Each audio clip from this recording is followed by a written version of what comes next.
Every political prime minister or president is appointed to that position and given the nod long, long before the public even hear their names. They're vetted throughout their life for their position. The advisors are more important than presidents. They work for the real bosses. They know the world agenda. The advisors are in cahoots with advisors across the planet. If you notice, they're all advising their prime ministers or presidents to do the same things and sign the same things at the same time. They're the grey men. They work between the physical realm, the ones that we see, and the dark side, you might say, the ones that don't become visible to the public, the real powers that be. So the dominant minority and their descendants down through the ages run the system. Based on what? Based on money. Based on money. Something that everyone on the planet uses. And because it's there, we think it's normal, even though none of us can tell who or why the banking families, the big international bankers, have the right to even decide what money is. Should we even use money in the first place? What is money, apart from an idea? And if there was no money, is there any other way of living? The elite have already figured that out, because the next phase we have to go through is electronic banking and purchasing. There would be no other forms of money at all, except electronic blips on your card and on a screen. Everything will be tracked and traced. But that's only part way, because they've even worked it out that after that's over and done with, in the new society, the Huxleyan world, which will eventually, down the road, come into existence, everyone will be reared and probably special purpose made. ID is not just your identification. ID is intelligent design, you see. They want to intelligently design you for your purpose, and you will serve the state. You won't need money. You probably won't have the capacity to imagine or even discuss what money is, because you'll be more like an efficient robot than a person. This is where ultimately they will go. The cashless system is only a partway measure, a stepping stone towards it. Everything that happens is a stepping stone to the next step. And we adapt, being the most adaptable creature on the planet. And every child who's born into the next phase thinks it's normal, because it all exists the way it is. There are grandparents alive now who aren't even listened to when they talk about country living, where they had to smash through ice to get water in the winter, and that was normal. That kind of thing is absurd to a child of today. Just a blink in the eye of time, really, difference between them. But it's absurd in an age where you just turn a switch and on comes your heating, your lighting, and everything else. You pay for it, mind you, and it keeps you in the system because you must earn the money to pay for it. And you become more dependent than ever, interdependent on the system, until you will have no independence in any sphere whatsoever, nor any ownership of anything. Something that's taboo in all of the authoritarian dictates of socialism and capitalism, by the way, because capitalism runs socialism, always did from the beginning.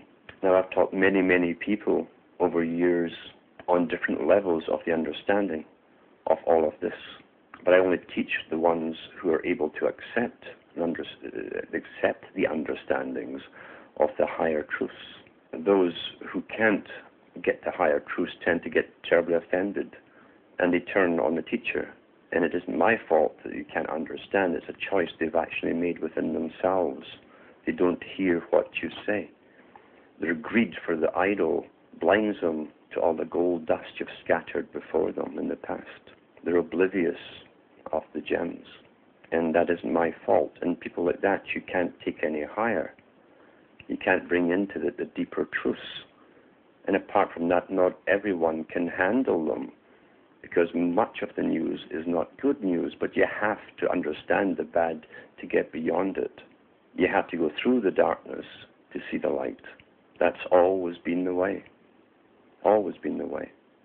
Those who can only go so far are not ready for it, and possibly they never ever will be ready for it.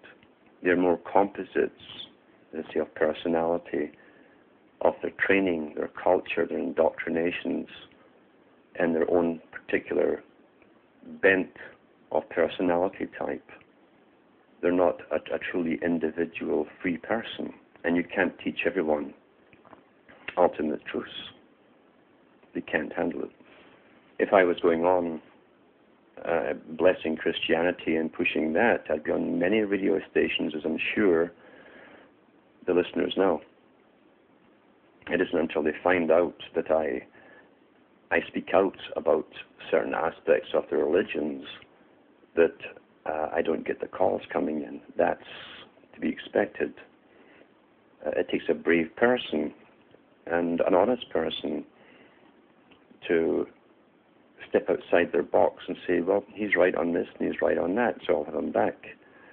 And there aren't too many of those around. Other ones would have me on the New Age shows because they're really blossoming right now. They're getting pushed big time. The mind control of the present to go into the near future. And they already have their gurus prepared, promoted out there for the people to follow, with the usual fatalist stuff involved. Once again, the control freaks with the fatalism. It's in the cards, it's in the stars, it's written here, it's written there. Can't do anything about it. It's fate, you see. And they're already out there and being highly promoted. If I was to go easy on those guys, I'd be on some of the biggest shows, as I'm sure some of the listeners have figured out already. But I tend to try and tell the truth as I perceive it. And I tell the bad news, the dark side of humanity, the stuff that doesn't make you feel too comfortable. But everyone in this world is what I call a schmeeple. It's a combination of schmuck, sheep, and people. Everyone's been fooled. Everyone born has been fooled into this existence from the beginning by very clever techniques and mass-marketed from the top to the parents as well. And it takes tremendous willpower on the individual, tremendous, almost heartbreaking searching, a hunger to know truth, to bring them through. Most people don't have that. Some are born that way. Others, it will hit later on in life. But a hunger comes upon them. And someone who's hungry, you can tell right away because they will listen more than talk. Someone who's talking is really telling you what they already believe. They're trying to guide your answers into a certain direction which will make them comfortable. That isn't someone who's truly looking for a truth. They're looking for something which makes them comfortable in a condition that they're already in. When society has been steered towards a period of great change, there's always tremendous confusion. There's anger. There's also much misdirection of anger, as we're told what to be angry about. H.G. Wells himself said, many people will die fighting the New World Order, but they'd never know that they're trying to save something which was never theirs. The big boys are updating their system. The changes are underway. They have been all your life. The media simply doesn't harp on about it. They divert you into trivia. They tell you what's important for you. The changes, as I say, are on the way. We're going through them. It's more of a matter of deciding, can it be thwarted in the direction that it's heading? And for maybe the first time, can we actually steer it into another direction? That's what's really important right now. There have always been changes, but the changes have always been directed and planned and steered by the navigators, as they call them, in the high societies. We have to take that direction from them and steer it somewhere else. And truly, the battle is between those who want uniformity, standardization, and the occasional individual here and there. We know that those who seek uniformity ultimately always conform to the next part of the system which they at first opposed. Changes are here. They've been singing about them since the 1960s. And you whistle the tunes, sang the words, but you didn't hear.